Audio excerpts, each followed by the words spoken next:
the wife he never met. Hook. Ethan Marshall never imagined he'd be standing in the middle of a billion-dollar penthouse, holding a marriage certificate with his name on it, and signed by a woman he'd only met that morning. But even more terrifying? The woman, the ruthless CEO Naomi Blackwood, was staring at him with tears in her eyes, whispering, "If you don't pretend to be my husband right now, someone will die tonight." Before he could even respond, a violent crash echoed from the hallway. Someone was breaking in. "Ethan, please," Naomi begged. "Everything depends on you." And right there, before everything exploded into chaos, Ethan looked straight into the penthouse mirror, and saw something impossible, something that the ending of this story will finally reveal. But before we get there, backhand index pointing right, make sure you like this video and subscribe to The Kindness Chronicles, because what happens next is absolutely unbelievable. The real beginning. Earlier that same morning, Ethan wasn't in a penthouse. He was in the cramped break room of the auto shop where he worked double shifts to support his 6-year-old daughter, Lily. His hands were stained with grease, exhaustion clung to him like a second skin, and life felt like a long hallway with no doors. But Lily, bright, dimple-cheeked, curly-haired Lily, always made him believe in tomorrow. That morning, as he packed Lily's lunch, he found a drawing she'd left in his bag, a crayon picture of the two of them holding hands in front of a big house. She even wrote, "Someday we'll have a home again." Their old home, the one he'd shared with his late wife, had been foreclosed after medical bills buried him. Losing it had broken something inside him. He was still trying to glue the pieces back together. He folded the drawing gently into his pocket. By noon, the sky cracked open with a bitter February rain. And in that silver curtain of water, Ethan saw a woman running, heels snapping against the concrete, hair soaked, mascara streaked. He might have ignored her if she hadn't stumbled directly into traffic. Ethan didn't think, he sprinted. His arms wrapped around her waist just in time, pulling her back as a taxi screeched past, horn blaring. He caught her, literally, her body trembling, breath jagged, eyes wide with terror. "Are you okay?" he asked. "No," she whispered. "And I don't think I ever will be." She looked like a shattered work of art. Elegant. Powerful. But broken. He draped his jacket over her shoulders. "Come inside. You're freezing."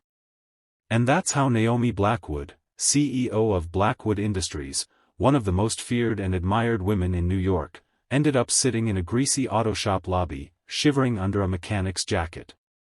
But something about Ethan's calm presence, his gentle voice, made her exhale for the first time in days. "What were you running from?" he finally asked. She stared at the rain-smeared window. "My family." Ethan blinked. "Must be a hell of a family." "You have no idea." She hesitated. Then, shockingly, she reached for his hand. "Ethan, would you do something crazy for me?" He laughed softly. "Depends how crazy." "Pretend," she swallowed hard. "Pretend to be my husband." Ethan froze. Naomi continued, desperation cracking her voice. "If you don't help me, I'll lose everything. My company. My freedom. Maybe even my life." He stared at her, stunned. "Why me?" "Because you saved me. And because you have kind eyes." The words hit him like warm light in a cold room. But then she said something even stranger. "My father is trying to force me into a marriage contract with a man who wants to control my company. If I'm already married, he can't." Ethan shook his head.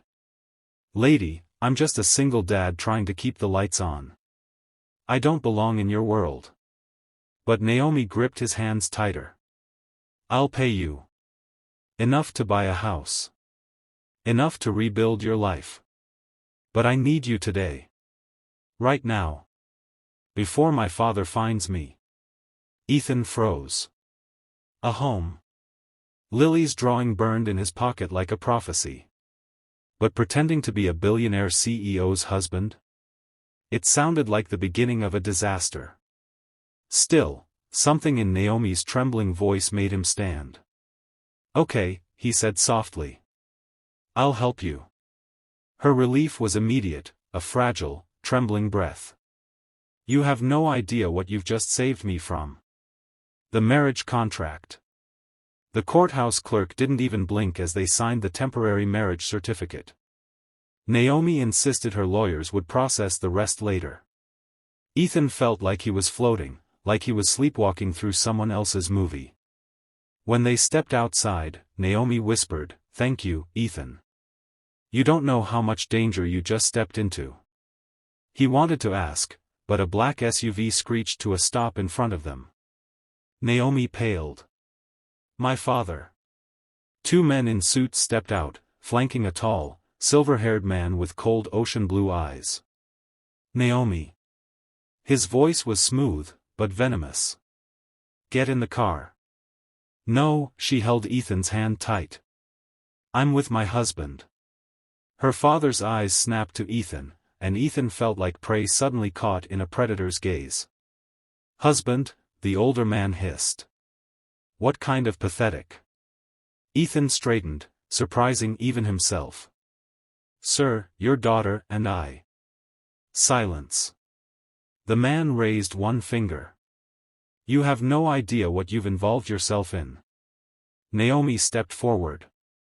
"Father, it's legal. The marriage certificate is filed."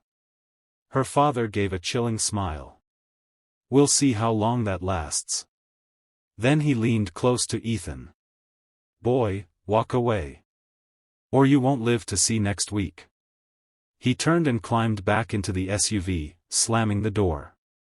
As the car disappeared into traffic, Naomi collapsed against Ethan, trembling. "He won't stop," she whispered. "He never stops."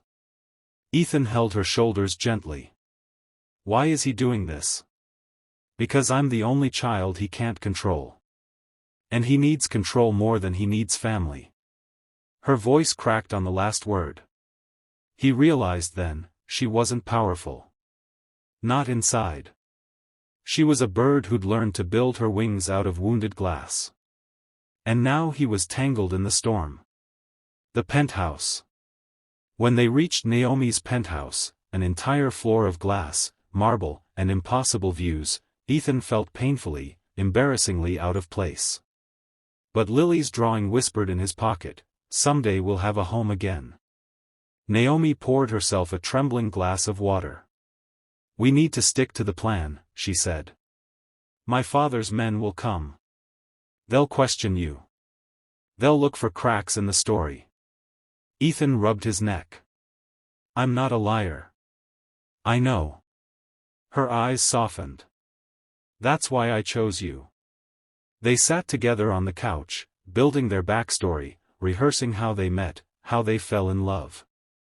At one point Naomi said softly, "You should know, my father has done unspeakable things to protect control of my company." Ethan exhaled. "What kind of things?" Before she could answer, a loud crash thundered from the hallway. Naomi's face turned white. "They're here." Then she whispered the words from the hook. "If you don't pretend to be my husband right now, someone will die tonight." And suddenly, everything Ethan thought he understood was about to shatter. The things we do for love. The penthouse door slammed open before Ethan could even move.